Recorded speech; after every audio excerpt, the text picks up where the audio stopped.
Hi, I'm Felicia and welcome to the drawing class. Today we're taking a little different spin on class and we're just going to practice doodling. So grab a pen and let's do some tools.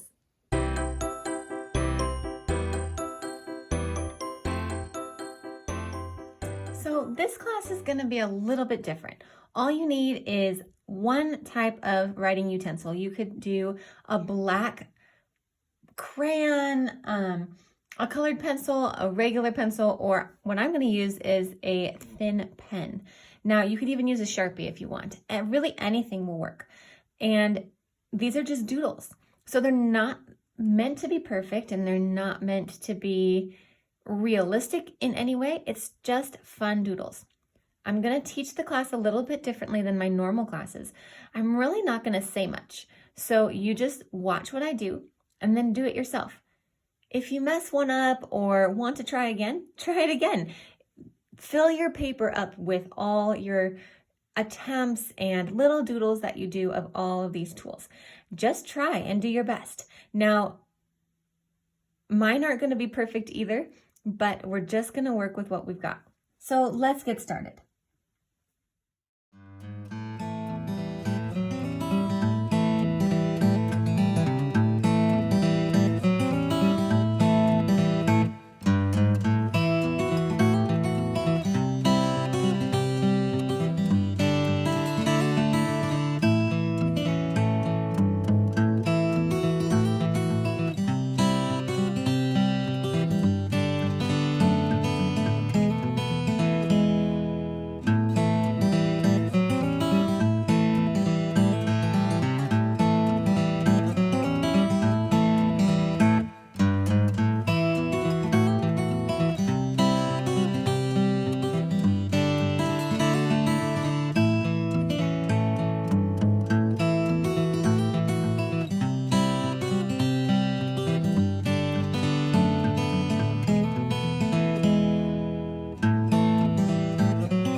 Doodles are really fun to do because they're so simple. There aren't a lot of details. You don't have to use any color. And so they're easy to add to the side of any paper if you're taking notes or if you just want something easy to draw. So if you need to, go back and rewatch some of these to learn how to do them, and then you can just add them to wherever. It's really fun, and I hope you enjoyed this different spin on the drawing class today. Now make sure you check out the other videos and like and subscribe so that you know when the next video comes out. I'll see you next time in the drawing class.